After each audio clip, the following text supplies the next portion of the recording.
Hello students, आप लोगों को जो चैप्टर सेकंड चल रहा था उसमें अगर कोई प्रॉब्लम हो तो बता दीजिए। किसी भी स्टूडेंट को कोई प्रॉब्लम बची हो चैप्टर नंबर सेकंड। जैसा कि आपको बताया, सेकंड ए एक्सरसाइज और जो बी एक्सरसाइज हैं यही करनी है इस चैप्टर में। सी एक्सरसाइज आपके सिलेबस में नहीं है।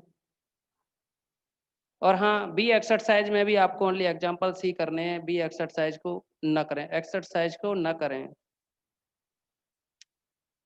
फर्स्ट एक्सरसाइज और एग्जाम्पल, यानी जो सेकंड ए है उसके एक्सरसाइज और एग्जाम्पल दोनों करने हैं आपको। और ऐसे ही बी है उसके केवल और केवल एग्जाम्पल सी करने हैं, जो कि 3 एग्जाम्पल हैं। इसके अलावा अब इसमें जो भी प्रॉब्लम हो आप बता सकते हैं कमेंट्स में। अगर कोई भी प्रॉब्लम ना हो तो हम यहाँ थर्ड चैप्टर के बारे में डिस्कस करेंगे।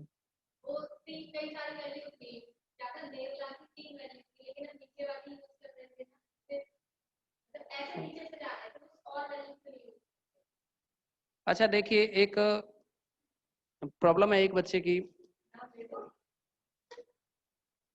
उसमें क्या है कि जैसे आप लोगों को टेबल बताई थी हमने,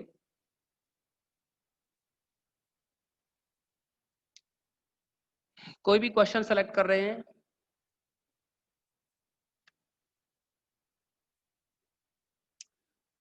सेकंड चैप्टर ए एक्सरसाइज है, इसका क्वेश्चन नंबर है 6। एक्स की वैल्यू दे रखी है, फंक्शन एफ ऑफ एक्स की वैल्यू है। इसमें दिया है आपके लिए, ये कहा एक व्यावसायिक प्रतिष्ठान के लिए पिछले 5 वर्ष की बिक्री निम्न सारणी द्वारा दी गई है। वर्ष 1981 की बिक्री का आकलन कीजिए। मतलब आपको x इज इक्वल टू 1981 पर वैल्यू निकालनी है। इसमें x और जो फंक्शन है एफ ऑफ एक्स ये दे रखे हैं। तो एक तो सेल है, दूसरा ईयर है, तो इसमें 1971, 1978, 1980, तो इस तरह से ये वैल्यूज दे रखी हैं।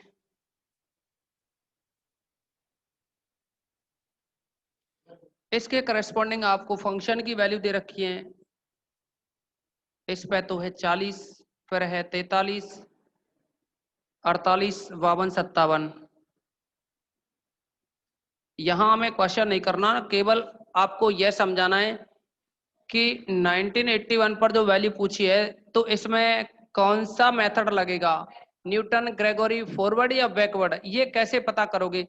तो आप देखेंगे यहाँ 1981 है ना, तो इसमें 1981 किसके नियरेस्ट है, 1984 के, ना कि 1976 के।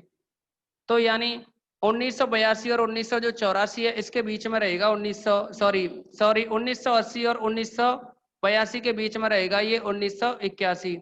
अब आप देखेंगे कि ये 1981 नजदीक किसके रहा, इधर 1984 के नजदीक रहा या 1976 के नजदीक रहा। तो आप पाएंगे कि इससे ज्यादा नजदीक है। तो इसमें क्या करेंगे हम, न्यूटन ग्रेगोरी फर्स्ट अंतर्वेशन सूत्र इसको काम में ले लेंगे, यानी न्यूटन ग्रेगोरी बैकवर्ड फॉर्मूला है उसको अगर हम काम में लें तो उसके अकॉर्डिंग ये क्वेश्चन पॉसिबल होगा। अब देखिए आप लोग जो डिफरेंस निकालते हैं ना, यहाँ नेबला एफ ऑफ एक्स,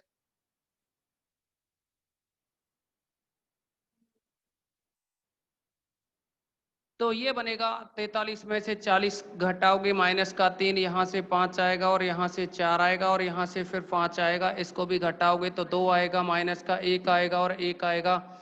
इसको भी घटाओगे -3 और ये 2 और यहाँ 5। ये रहा nebula square F of x, nebula cube F of x, nebula 4 F of x.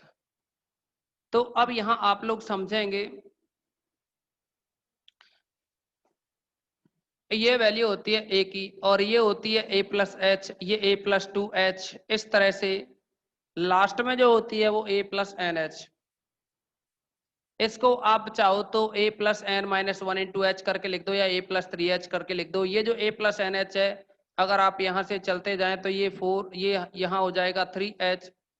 अब ये a प्लस 4h होगा। 4H लिखो, लेकिन लास्ट वाले स्टेप को लास्ट से स्टार्ट करते हैं तो A+NH की फॉर्म में लिख सकते हो आप। यहाँ क्या है, ये जो A+NH है यही A+4H होगा। अब आप देखेंगे कि टेबल में जो काम में लेते हैं A+NH है, तो A+NH पे जो फंक्शन की वैल्यू है, फंक्शन f(x) की जो वैल्यू है वो है 57। अभी यानी f(a+NH) की जो वैल्यू रही वो रही 57। अभी अगर आप नेबला f(a+NH) निकालें, नेबला f(a+NH) निकालोगे तो इस A+NH के ही सामने देखो और नेबला के नीचे देखो तो देखेंगे कि कितना है 5, ये इसकी वैल्यू रहेगी 5। ठीक इसी तरह से नेबला स्क्वायर f(a+NH) निकालें तो आप देखेंगे कि A+NH के तो सामने देखना है और नेबला स्क्वायर है उसके नीचे देखना है, तो कितना है ये वैल्यू 1। इसी तरह से नेबला क्यूब की वैल्यू 2 हो जाएगी, नेबला 4 की 5 हो जाएगी। तो यानी बैकवर्ड में क्या है, आपको नीचे से वैल्यू रखनी होती है, जबकि फॉरवर्ड में क्या था कि ऊपर से 40, 3, 2, -3, 5 ये काम में लेनी होती हैं। तो अब आप लोग देखेंगे कि अगर हम बैकवर्ड की बात कर रहे हैं इसमें, तो बैकवर्ड में क्या है, पीछे की तरफ चलना होता है, ऊपर की तरफ। लेकिन फॉरवर्ड होता तो 40 है, इसके बाद क्या है 3 आता ना, लेकिन डायल की पहली जो नेबला है उसकी वैल्यू तो पहली है ना ये, तो इसीलिए इसको काम में लिया जाएगा। जैसे कि यहाँ नेबला की वैल्यू है तो ये तो पहली वाली वैल्यू है ना, नीचे से देखोगे तो पहली वैल्यू है, इसीलिए ये सामने ही माना जाएगा। हाँ, अब देखेंगे, ये तो केवल हमें समझाना था आपको। यहाँ अगर किसी भी स्टूडेंट की कोई प्रॉब्लम हो तो बताओ।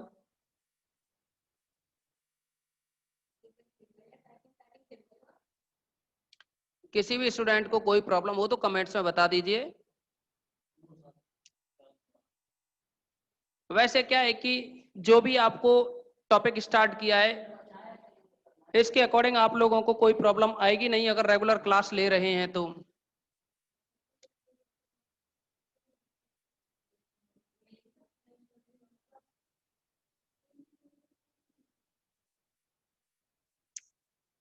चैप्टर नंबर जो 3 है उसमें देखो, जैसा कि हमने बताया आप लोगों को कि एक तो क्या इक्वल इंटरवल के लिए आपको स्टार्टिंग में ही बता दिया था 4 मेथडों के बारे में। एक तो 3 थे प्रॉपर, तो एक तो इक्वल इंटरवल के लिए, जिसके लिए हमने कहा कि चैप्टर सेकंड है वो इक्वल इंटरवल के लिए है, चैप्टर सेकंड कंप्लीट हो जाता है इक्वल इंटरवल से। और अनइक्वल इंटरवल के लिए जो फॉर्मूले हैं उनसे आपका चैप्टर नंबर 3 है वो कंप्लीट हो जाता है। फिर होता है अगला, इक्वल हो या अनइक्वल हो उसके लिए सेंट्रल फॉर्मूले काम में लिए जाएंगे और वो 4 होते हैं। एक तो गॉस फॉरवर्ड और दूसरा गॉस बैकवर्ड और तीसरा होता है फिर ट्रेपेजॉइडल और तीसरा होता है स्टर्लिंग और चौथा होता है बेसल। ट्रेपेजॉइडल तो फिर आगे आएगा इंटीग्रेशन के फॉर्मूलों में। तो फिलहाल तो आप 3rd नंबर का जो चैप्टर है उस पे आओगे। और 3rd जो चैप्टर है इसमें मैंने तो 2 ही आर्टिकल रहेंगे, बाकी का कुछ थ्योरम्स हैं। और मैंने जो 2 आर्टिकल हैं उनमें से पहला है असमान अंतराल के लिए लाग्रांज सूत्र, यानी Lagrange formula for unequal intervals. अच्छा, ये अनइक्वल इंटरवल के लिए और इक्वल इंटरवल दोनों के लिए यूज में ले सकते हो आप। अब लाग्रांज का जो फॉर्मूला है सबसे पहले आप इसको समझें, x की वैल्यू और फंक्शन f(x) की वैल्यूज मेन है फॉर्मूला याद करना। इस NA के पेपर में अगर आपको सभी फॉर्मूले याद होंगे तो क्वेश्चन करने में कोई भी टाइम नहीं लगेगा। तो देखिए यहाँ जो फॉर्मूला है, मान लीजिए x की वैल्यू है यहाँ x1, x0 से स्टार्ट करें, x0, x1, x2, x3, xn, last में xn कहो और उससे पहले xn-1, फंक्शन की वैल्यू x0 के करस्पॉन्डिंग क्या रहेगी, f of x0, f of x1, f of x2 और इसी तरह से ये f ऑफ xn-1 और ये रहेगी f ऑफ xn। अब आप समझेंगे इसमें समान एवं असमान, समान अथवा असमान अंतराल के लिए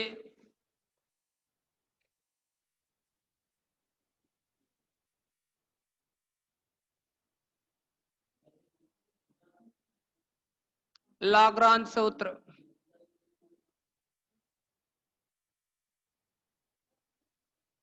यानी लाग्रांज फॉर्मूला फॉर अनइक्वल और इक्वल इंटरवल। तो आप क्या है, ये जो फॉर्मूला है उसको समझें। ये इंटरवल है ना, इक्वल भी हो सकते हैं और अनइक्वल भी हो सकते हैं। इस फॉर्मूले को याद करने की जो ट्रिक है वो समझें आप लोग। F of x is equal to, सबसे पहले क्या करेंगे आप लोग, जो x और एफ ऑफ एक्स की यहाँ वैल्यूज दे रखी है ना, इनमें से ये जो x0 है इसको आप बंद कर लें और x में से और माइनस करेंगे आप। देखो x में से माइनस करोगे x1, x2, x3, xn को। x में से x1 माइनस करेंगे, x2 माइनस करेंगे, x3 माइनस करेंगे और xn माइनस करेंगे। इसके बाद क्या करेंगे आप लोग कि x में से इन सब को माइनस किया। अब हम क्या करेंगे, यहाँ ऊपर जो x है उस जगह आप x की जगह x0 को लिख दो। ऊपर जो भी x है उसमें x की जगह x0 लिख दो। अभी हम आप लोगों को फॉर्मूला याद करवाने के लिए बात कर रहे हैं, इसके बाद आपको ये डेराइव्ड करके देंगे कि ये इस तरह से आया। फिलहाल आप इसको याद रखने की कोशिश करो जो जिस तरीके से समझाया जा रहा है।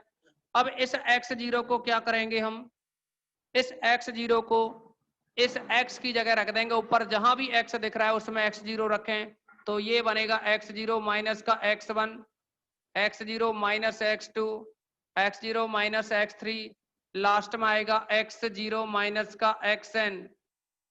इसके मल्टीप्लाई में क्या है, इसके मल्टीप्लाई में क्या करोगे, x0 के साथ में मल्टीप्लाई में जो आएगा ना वो आएगा f ऑफ x0, फिर प्लस लगाएंगे। अभी केवल x0 ये है, इसके लिए सॉल्व किया। अब x1 के लिए बात करें अगर हम, तो x1 के लिए क्या करेंगे आप कि x में से इस x1 को छोड़ करके, इस x1 को छोड़ करके x में से सभी को माइनस करना है।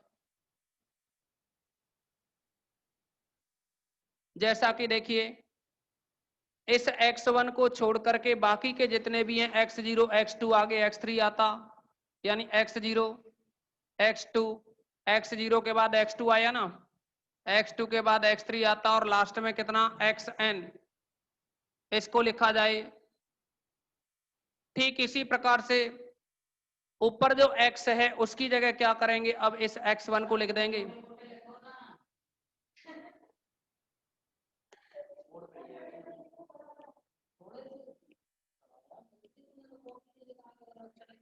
सभी को दिखाई दे रहा है ना?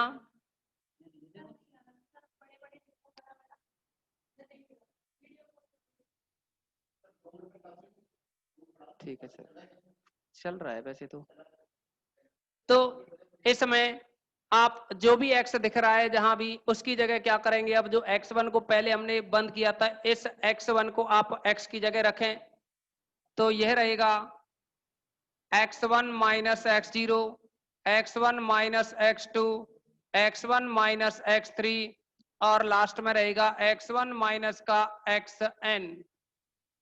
इनटू में जो रहेगा वो इस x1 के करस्पॉन्डिंग जो फंक्शन की वैल्यू है f ऑफ x1, इसको लिखेंगे f ऑफ x1।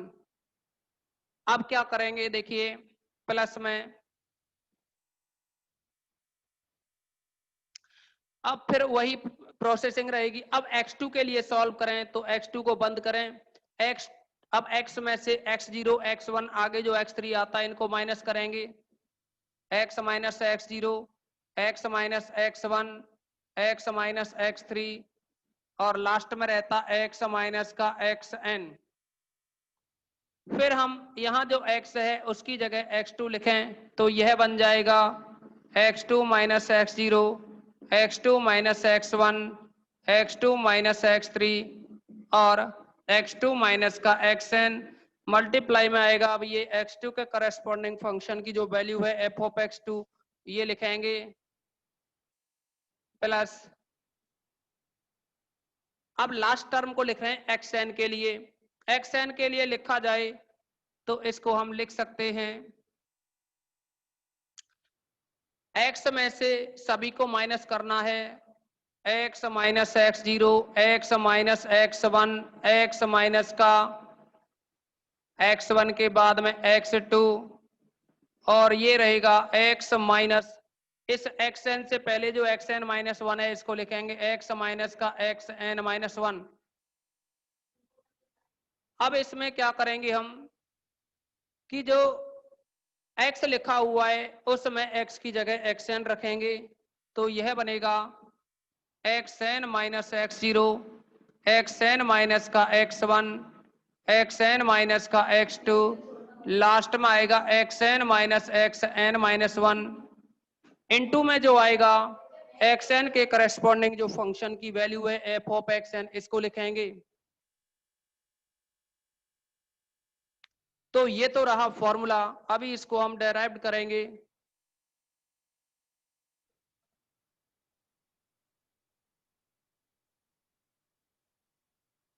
ये फॉर्मूला है लाग्रांज का सूत्र है। अब इसको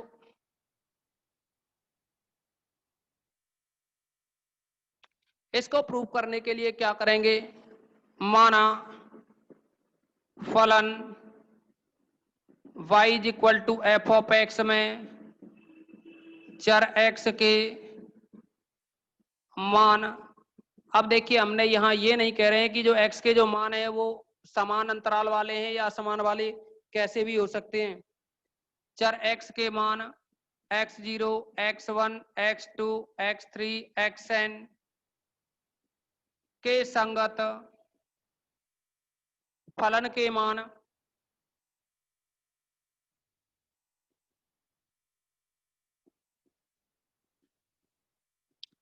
f of x0 f of x1 f of x2 f of xn है, तब या ऐसे कहें तथा एक बहुपद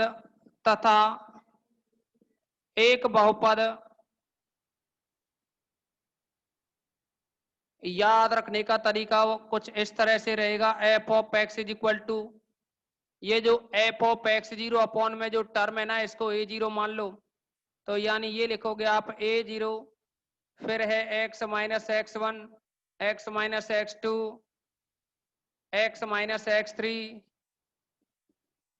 लास्ट में है ये x माइनस xn, सभी ये मल्टीप्लाई में है, a0 है उसको अलग लिखा। जैसा कि आपको पहले भी बता चुके हम कि अगर आप लोगों को फॉर्मूला याद है तो ये जो पॉलिनोमियल है इसको आप सेलेक्ट कर सकते हो, अगर फॉर्मूला याद नहीं है तो इसको याद रखना या इसको चुनने का तरीका बहुत ही कठिन लगने लगेगा फिर। ठीक इसी तरह से प्लस में कांस्टेंट a1, तो यहाँ जो f ऑफ x1 अपॉन में जो भी टर्म है इसको a1 मान लिया जाए तो बाकी का बचेगा ऊपर वाली term x minus x0 x minus का x2 फिर आएगा ये x माइनस x3 लास्ट में रहेगा x माइनस xn। अभी फिर प्लस में ऐसे यहाँ f ऑफ x2 अपॉन में जो टर्म है इसको कांस्टेंट a2 डाला जाए तो ये आएगा x minus x0 x minus x1 x minus का x3 x माइनस का xn प्लस लास्ट में जो टर्म है इसके लिए f ऑफ xn वाले के लिए मान लीजिए an है तो f ऑफ xn अपॉन में जो भी टर्म है इसको an माना तो ऊपर रहेगा ये x minus x naught, x minus x one, x minus x two और लास्ट में x माइनस का एक्स एन माइनस वन, ये रहेगा। तो ये जो आपने बहुपद या पॉलिनोमियल जैसे कहो याद रखना है। अब क्या करेंगे आप,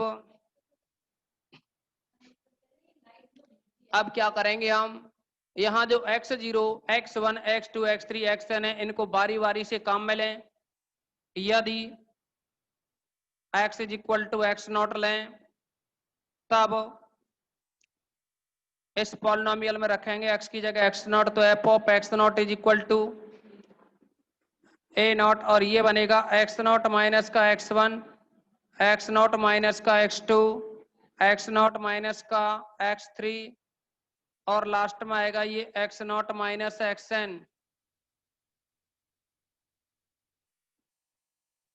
और देखिए आगे a1 के साथ में है, इस वैल्यू को भी अगर आप लिखो तो जैसे ही a1 के साथ वैल्यू रखोगे तो आप जैसे ही यहाँ x की जगह x नॉट रखोगे तो x not minus x not zero हो जाएगा। जीरो का मल्टीप्लाई करोगे इस पूरे के साथ में तो ये a1 सहित क्या हो जाएगा, जीरो। वैसे ही आप यहाँ देखेंगे a2 के साथ में x की जगह x नॉट लिखोगे तो x not minus x not ये भी कैंसिल हुआ, तो पूरा भी ये भी क्या है, जीरो हो जाएगा यहाँ तक। फिर आप an के साथ में x की जगह x नॉट रखोगे तो x not minus x not ये भी क्या, जीरो हो जाएगा पूरा। अब आप देखेंगे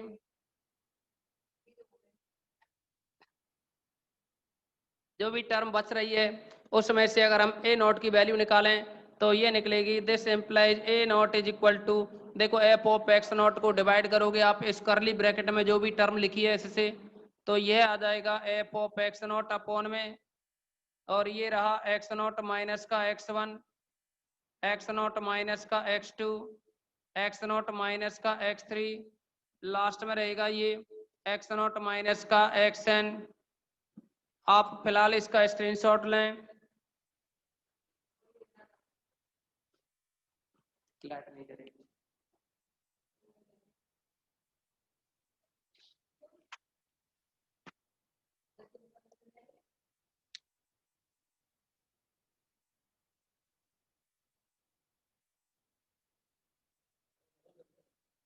स्क्रीनशॉट ले लिया होगा ना आपने।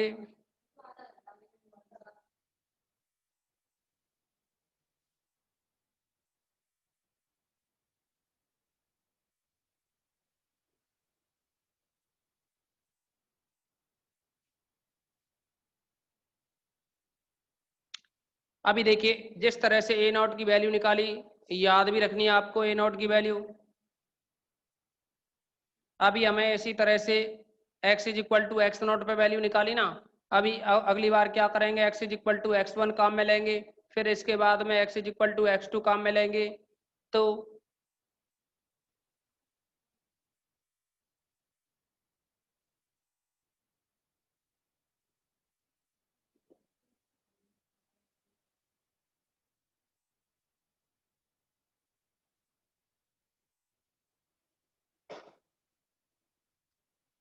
यही बताते हैं अभी आपको, अगर इसमें आप लोग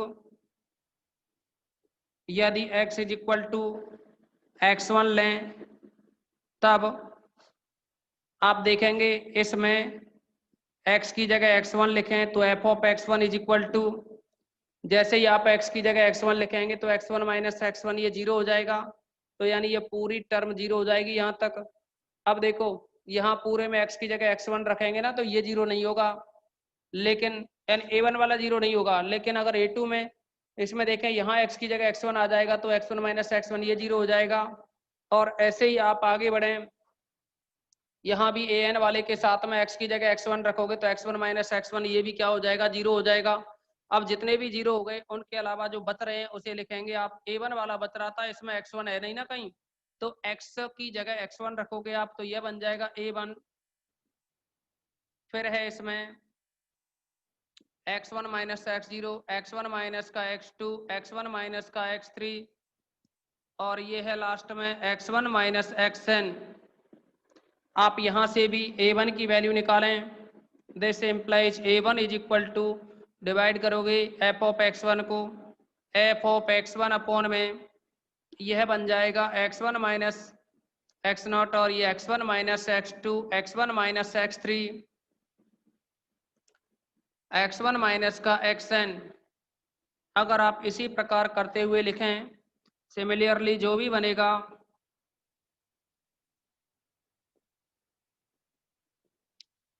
a1 के बाद a2 निकालोगे तो ऊपर तो आ जाएगा f ऑफ x2, और नीचे जो बनेगा वो x2 माइनस का x2 minus x0, x2 minus x1, x2 minus x3, और लास्ट में जो आएगा वो रहेगा x2 माइनस का xn। और आप an निकाल, देखिए a2, यहाँ a2 निकाल दिया। अब आप an की बात करें अगर,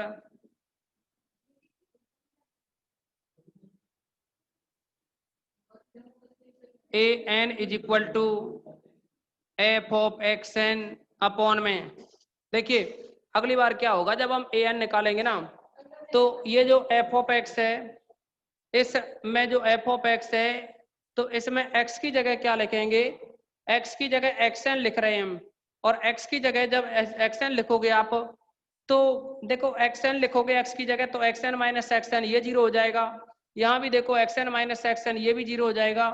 यहाँ xn माइनस xn करोगे तो ये थर्ड स्टेप है, ये भी जीरो हो जाएगा। फिर आप इसको देखें, यहाँ xn माइनस xn माइनस 1 आएगा, यानी an निकालोगे तो f ऑफ xn जो ये लिखा हुआ है, इसको डिवाइड करना होगा इस टर्म से, लेकिन तब डिवाइड होगा जब x की जगह xn रखेंगे।